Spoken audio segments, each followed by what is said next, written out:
네, 안녕하세요. 주식은 역시 기리기리세의 기리십니다. 안녕하세요, 기리분들. 자, 증시가 소폭 반등하는 모습을 현재 나타내고 있지만 아직도 우리는 많이 배고픕니다. 자, 오늘의 경제 뉴스 어떤 게 있는지 빠르게 보고 끝내보도록 하겠습니다. 같이 공부하시죠. 렛츠 기!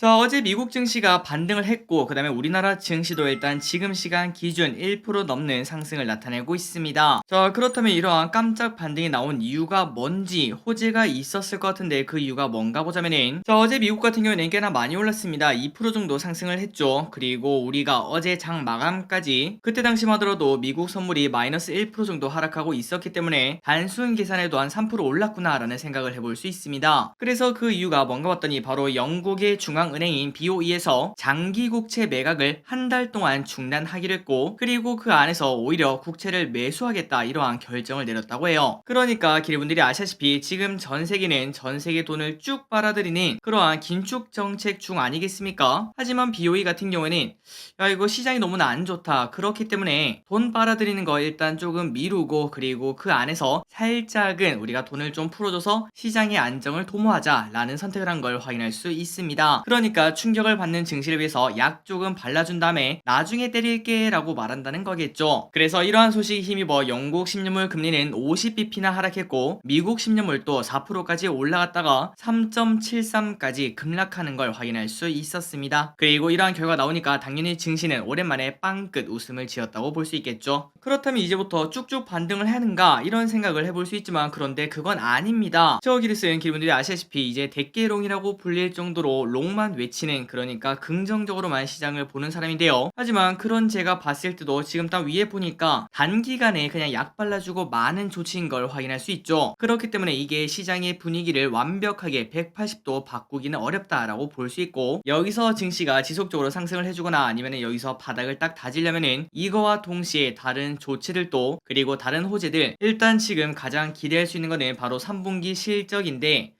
이 부분도 걱정이 많기 때문에 좀 어렵지 않겠나, 당분간은 어려운 장이 계속되지 않겠나 라는 생각해 볼 수 있습니다. 그리고 저기리스의 생각이 아니더라도 금융시장 관계자는 이는 단기적 대책일 뿐이기 때문에 영국 정부의 신뢰 문제가 해결될 것은 아니다 이러한 말을 했다고 합니다. 어쨌든 이제 9월달도 끝나가고 있는데 10월달이 되면은 다른 좋은 소식도 나타날 수 있겠죠. 그거를 기대하고 우리는 열심히 버텨야 될 것 같습니다.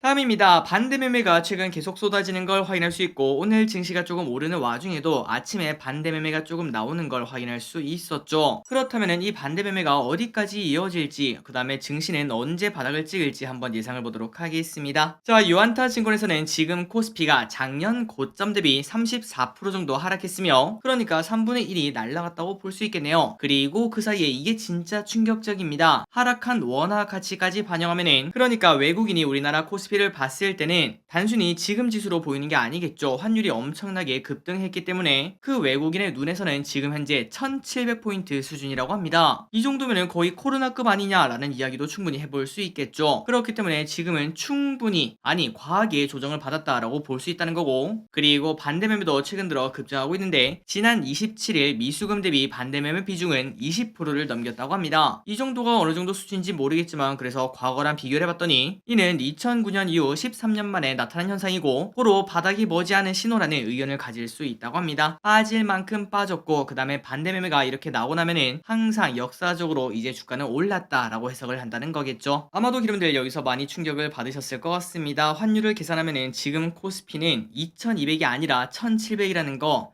우리가 진짜 많이 빠지긴 빠졌구나 라는 생각은 해볼 수 있겠죠. 그런데 여기서 몇몇 기류분들은 이런 말을 하실 수 있을 것 같습니다. 한이길이 근데 뭐 외국인 입장이랑 뭔 상관이야, 그냥 우리가 봤을 때 2200이면은 2200 아냐? 라고도 말할 수 있지만, 하지만 기류분들이 아시다시피 사실 우리나라 증시는 외국인의 손에 달려있다고 봐도 과언이 아닐 것 같습니다. 그렇기 때문에 외국인이 앞으로 매수를 하느냐 매도를 하느냐 이 부분이 매우 중요한데, 이 와중에 지금 딱 봤더니 야, 외국인의 입장에서는 1700으로 보이는데 우리 코스피가, 그렇다면은 외국인 입장에서는 야, 이 정도면은 좀 코스피 살만하지 않을까, 한국 증시 살만하지 않을까 라는 시각이 분명 나올 거라고 볼 수 있고, 여러분들이 아시다시피 환율이 지금 하늘 높은 줄 모르고 쭉쭉 올라가는데 이 부분도 언젠가는 한계가 있겠죠. 그게 만약에 꺾이기 시작하면은 그때부터는 외국인이 크게 들어올 수 있는 환경이 분명 나올 수 있다고 볼 수 있고, 그리고 우리는 그때 야 주식 투자 버티길 잘했다 라는 이야기가 분명 나올 거라고 볼 수 있겠죠. 빠르면은 올해 말, 그리고 느리면은 내년 1분기 2분기 이 사이에는 이러한 흐름이 당연히 나타날 거라고 지금 저 기릿은 생각하고 있습니다. 모두 화이팅! 다음입니다. NH투자증권의 뷰도 한번 보도록 할까요? 자, 코스피가 2100선까지 밀리는 모습을 나타냈었습니다. 2150일까지 떨어졌다가 오늘 조금 반등하는 걸 확인할 수 있죠. 그래서 아래 꼬리를 조금 달긴 달았네요. 그런데 이 와중에 추가적 하락이 나올 거다라고 생각하시는 분도 많으실 것 같습니다. 그런데 이 와중에 NH투자증권은 이 하락은 길지 않을 것이라고 하며, 지금 이렇게 하락하는 이유는 중국 경기 침체 전망, 영국 정부 감세 이야기, 그리고 애플 아이폰 증산 취소, 이러한 이야기 때문에 갑자기 또 10% 정도 급락하고 있는데, 하지만 이러한 리스크가 있더라도 실제로 큰 위기에 빠지기는 매우 어렵다고 합니다. 그러니까 금융위기급 악재는 아니란 소리겠죠. 그래서 이번에도 금융위기급 악재가 아니라고 해석을 했을 때 지금은 결국 그냥 순환적 경기 침체라고 볼 수 있으며, 그래서 과거를 바탕으로 이러한 순환적 경기 침체 때 코스피 바닥은 어딘가 봤더니 퍼 8배 초중반 정도에서 저점을 항상 형성을 했었다고 합니다. 그리고 코스피 퍼 8점이 이 정도면은 퍼 8배 초중반이라고 볼 수 있겠죠. 이거에 코스피 지수는 2050선이기 때문에 만약에 지금보다 빠진다고 하더라도 100포인트 내외 빠지고 그때는 분명 바닥을 다질 것이라고 볼 수 있다고 합니다. 그러니까 추가적 하락 분명 있을 수 있고, 그 다음에 지금처럼 변동성이 클 때 몇 포인트가 저점입니다 이렇게 말하기는 당연히 어렵겠지만, 하지만 이렇게 쭉 떨어진다고 하더라도 그 하락폭은 그렇게 크지 않을 거고, 그 다음에 이제 탕수육 찍먹이라고 하죠. 찍먹처럼 그냥 푹 찍었다가 다시 올라오는 그런 현상이 나타나지 않을까라는 걸 볼 수 있습니다. 그리고 그 근거는 이번에 금융위기급 위기가 아니기 때문에 과거를 봤을 때 퍼 8배면은 충분히 저점이었다라는 게 근거라고 합니다. 다음입니다. 이런 증시에서 가장 조심해야 되는 거는 바로 공매도라고 볼 수 있겠죠. 그래서 지금 공매도 상위 종목을 조심하자 이러한 시각이 있는 걸 확인할 수 있습니다. 빠르게 보도록 하겠습니다. 자, 현대차증권이 조사를 해보니까 최근 공매도 규모가 코로나 때보다 더 늘어났다고 합니다. 충격적이라고 볼 수 있겠죠. 그래서 공매도 비중이 높은 기업을 조심하라는 의견을 내고 있으며, 숫자로 보자면 코로나 전에는 일평균 공매도 금액이 4,600만원 이 정도밖에 안 됐는데 지금은 6,200억으로 33%나 높은 수준이라고 합니다. 그렇다면 공매도가 지금 많이 쏟아지는 기업 한번 봐야겠죠. 일단 왼쪽에 9월 28일 기준 거래량 대비 공매도 비율 상위 10개 종목을 보자면 아모레쥐, 메리츠금융지주, 롯데칠성, 롯데케미칼,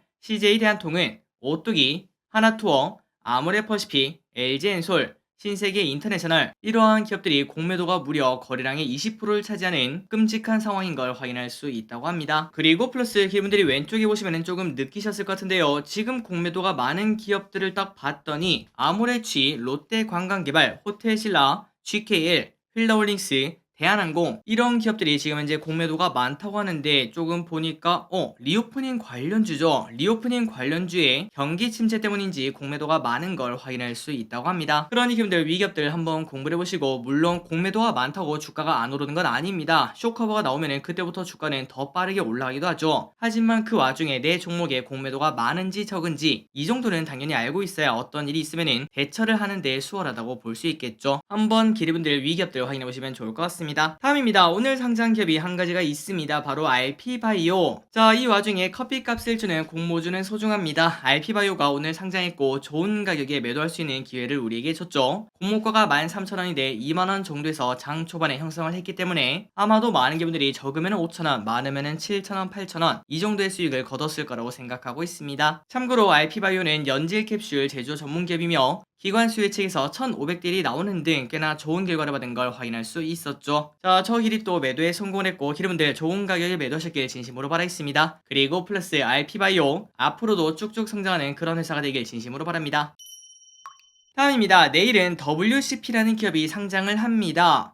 이 친구가 조금 걱정스럽죠. 기관 경쟁률도 나빴고, 그 다음에 지금 증시도 매우 나쁘기 때문에 최악의 상황에 등판한다고 볼 수 있습니다. 참고로 WCP는 2차전지 분리막 기업이라서 2차전지 기업이면 좀 유망한 기업 아닌가라는 생각은 해볼 수 있지만, 그런데 시가총액이 좀 크죠. 상장 후 가치는 2조 규모이기 때문에 공모주로서 매력이 조금 떨어지는 걸 확인할 수 있다고 합니다. 자, 어떤 결과가 나올지 모르겠지만 좋은 결과 있기를 진심으로 바라고, 그리고 한매 청구권이 존재한다는 거 절대 잊지 마시기 바랍니다. 다음입니다. 포르쉐가 IPO를 이제 드디어 한다고 합니다. 유럽 최대 규모의 IPO로 기대를 모으고 있는 폭스바겐의 포르쉐가 공모가가 확정이 되었다고 하네요. 바로 82.5유로로 확정이 되었다고 합니다. 그리고 신기하기도 전체 주식수는 포르쉐의 상징적 모델인 911 카레라를 기념하기 위해서 총 9억 1,100만 주로 발행을 한다고 합니다. 911인 걸 확인할 수 있죠. 그래서 상장 후 가격은 104조 원 정도로 예상이 된다고 하니까 진짜 대여급이 유럽에서 상장하는 걸 체크할 수 있습니다. 다음입니다. 이 소식은 좋은 소식이라고 볼 수 있겠죠. 그리고 증시 바닥에서만 나오는 그러한 신호라고 볼 수 있습니다. 공매도 금지, 증안 펀드. 자, 어제 2200선을 밑돌면서 금융 당국이 증시 안정 펀드와 공매도 금지를 검토하고 있다는 소식이 나오고 있습니다. 그나저나 공매도 금지는 알겠고, 그런데 증안 펀드가 뭔가 봤더니 증시 안정과 수급 개선을 위한 기금으로 지수 급락을 제어하는 효과를 주는 거라고 하는데요. 참고로 20년 코로나 때 금융권 등에서 약 11조 기금을 조달하겠다 이렇게 밝혔으나, 하지만 증시가 우리의 예상보다 더 빠르게 회복을 하면서 대부분은 그냥 돌려주고 1200억 정도만 남아있다고 합니다. 그런데 이거를 다시 또 조성을 해서 이제 증시 하방 압력을 없애겠다라는 계획인 걸 확인할 수 있죠. 그래서 지금 관계자는 두 카드 공매도 금지와 증시 안정 펀드를 같이 쓸지 이러한 여러가지 시나리오를 검토 중이라고 하며, 한편 그 전에 공매도를 목적으로 90일 이상 대차 시 대차 정보 보고 의무화가 10월 7일부터 시작이 된다고 합니다. 그러니까 우리가 이게 또 언제 나타날지는 모르겠지만, 만약에 증시가 조금 더 빠진다면은 정부에서 나선다는 걸 확인할 수 있죠. 그리고 역사적으로 항상 정부가 나서면은 그때는 뭐 하루하루는 우리가 맞출 수 없겠지만 멀리서 봤을 때는 충분히 저점이라고 말할 만큼 그러한 위치인 걸 확인할 수 있었습니다. 그리고 이번에도 당연히 그런 역사가 반복될 거라고 볼 수 있고, 고로 지금 우리의 계좌를 보면은 조금 답답하고, 오늘 같은 경우에도 증시는 조금 오르지만 제 계좌는 뭐 그렇게 뭐 많이 오르는 그런 현상 안 나타나더라고요. 바이오가 혼자서 많이 먹고 있어서 그런지 몰라도 어쨌든 지속적으로 답답한 흐름이 나오고 있는데, 그런데 여기서 버티지 못한다면은 우리는 또 나중에 한 1년 2년 뒤에 봤을 때 야, 내가 저기서 팔았다 라고 말하는 그런 상황이 나올 수도 있을 것 같습니다. 물론 제가 이렇게 말씀드리는 게 100% 정답일 수는 당연히 없겠지만, 여러분들도 이러한 저러한 투자 아이디어를 생각을 해보시면서 최고의 선택을 하시길, 그리고 어떤 선택을 하시든 최상의 결과가 나오길 진심으로 바라겠습니다. 다음입니다. 돼지열병이 난리라는 소식입니다. 아프리카 돼지열병이 또 난리라는 소식인데요. 28일 경기 파주시와 평택시 돼지 농장에서 아프리카 돼지열병이 각각 발생을 했다고 합니다. 이 농장에서는 각각 돼지를 700마리 그 다음에 3,400마리를 키우고 있다고 하는데, 그 피해가 적지 않은 걸 확인할 수 있고, 그리고 중요한 거는 10km 이내에 돼지가 무려 14만 마리 정도가 자라고 있다고 합니다. 그렇기 때문에 추가 감염 우려 분명 존재한다고 볼 수 있겠죠. 추가적으로 더 심각한 상태가 나올지 한번 관심 있게 받을 것 같습니다. 그리고 오늘은 이러한 소식이 나오자 당연히 돼지열병 관련주가 또 급등하는 흐름을 나타낸 걸 확인할 수 있었고요. 더 이상 피해가 크지 않았으면 진심으로 좋겠습니다. 다음입니다. 오늘 바이오주가 좋은 흐름을 나타내는 이유 중 하나겠죠. 셀트리온, 아바스틴 허가 획득. 셀트리온은 식품의약안전처로부터 아바스틴의 바이오 시밀러인 베그제마의 품목 허가를 획득했다고 합니다. 참고로 아바스틴은 전이성 직결장암, 비소세포 폐암, 상피성 난소암 등에 쓰이는 약물이라고 한데요. 그래서 이제 셀트리온은 유럽, 영국, 일본, 미국에 이어서 국내에서도 베그젤마의 품목 허가를 획득하며 순차적으로 글로벌 주요 시장 허가를 확대하고 있다는 호재가 나왔다고 합니다.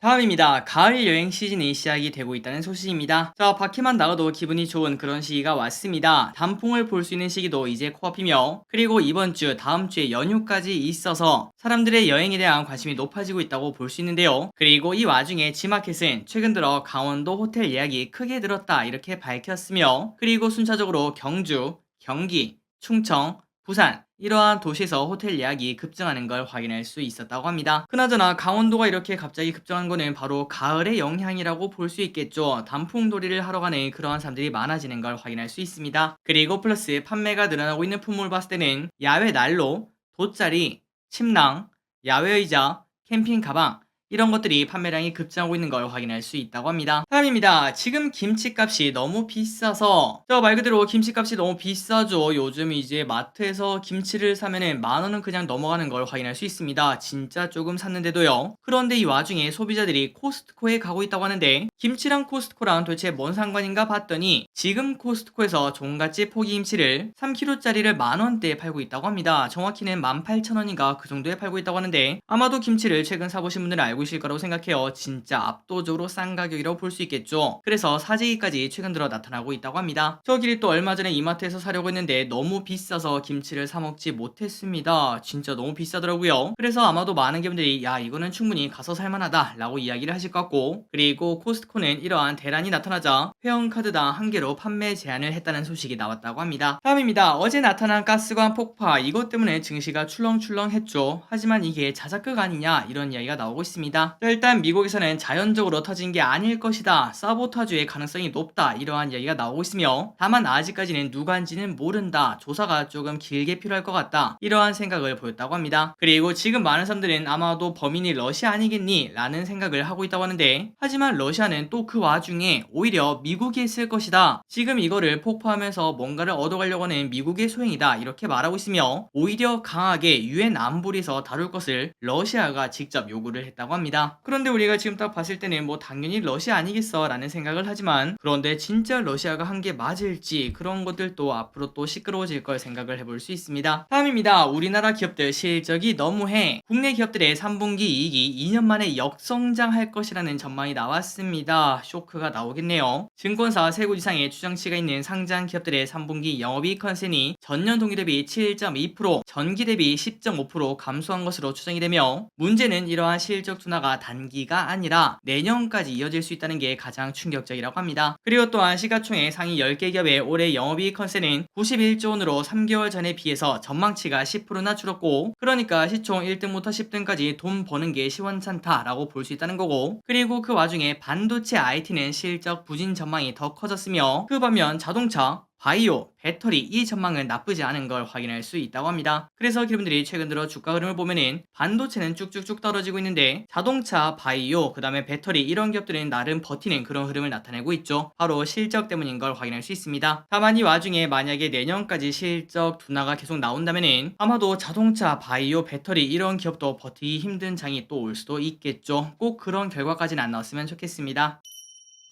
다음입니다. 그 와중에 실적 기대감 있는 주식. 3개월 전보다 지금 보니까 실적 전망치가 더 높아진 주식이 지금 현재 딱 있다고 합니다. 당연히 여기에는 관심을 가져야겠죠. 모두가 실적이 좋을 때도 실적이 좋은 주식은 주가가 올라가는 걸 확인할 수 있었는데, 하물며 지금 같은 시국은 당연히 폭발적인 관심을 받을 걸 확인해 볼 수 있습니다. 돈이 그쪽으로 몰린다고 볼 수 있겠죠. 그래서 결국 지금 실적이 좋아지려면 당연히 킹달러 수혜주라고 생각을 해볼 수 있고, 어떤 기업이 있나 봤더니 넥센타이어, 에코프로비엠, 포스코케미칼, 현대차, 기아 이런 기업들이 3개월 전보다 지금 실적 전망치가 더 좋은 기업들이라고 합니다. 그리고 이외에도 자동차 관련주, 운송 관련주, 음식료 관련주를 관심있게 보라고 하며, 참고로 왼쪽에 넥센타이어 차트가 있거든요. 이 기업이 가장 실적 전망치가 좋아진 기업이라고 하는데, 그래서 그런지 최근 들어 주가가 쭉쭉쭉 올라가는 걸 확인할 수 있습니다. 마지막입니다. 오늘의 기업 한 가지를 보고 끝내보도록 하겠습니다. 호텔신라. 호텔신라의 지금 가격은 73,500원으로 모텔신라인 걸 확인할 수 있는데, 그런데 앞으로의 흐름이 조금 괜찮지 않겠나라는 전망이 나온다고 합니다. 리오프닝에 대한 관심이 높아지는 지금 흥국증권의 호텔신라의 실적이 갈수록 좋아질 것이라며 목표가 9만원을 유지했습니다. 호텔신라의 3분기 매출액은 1.3조원, 전년비 34% 증가, 영업이익은 313억, 전년비 50% 증가로 상반기 부진했던 실적을 만회할 것으로 본다고 합니다. 그리고 4분기에는 중국을 제외한 다수의 국가가 문을 열고 있기 때문에 갈수록 긍정적이라고 볼 수 있고, 앞으로 중국도 또 문을 열겠죠. 그때가 되면 호텔신라 가 가장 큰 수혜라고 볼 수 있을 것 같습니다. 그리고 테슬라의 실적을 보시면은 이제 내년이 되면은 2019년에 실적을 회복하는 걸 체크할 수 있습니다. 그리고 내후년 24년에는 그것도 뛰어넘는 걸 확인할 수 있고, 그때까지 안정적인 흐름이 계속 나타난다면은 지금보다 주가 당연히 더 높아질 거라고 생각을 해볼 수 있겠죠. 물론 시간은 조금 필요하지 않겠나라는 건 동시에 생각을 해볼 수 있습니다. 한번 여러분들 공부해 보시기 바래요. 오늘의 공부 여기까지 끝났습니다. 항상 이렇게 같이 공부해 주셔서 진심으로 감사합니다. 내일은 더 좋은 소식으로 돌아오도록 하겠습니다. 지금까지 기리셨습니다. 빠이요.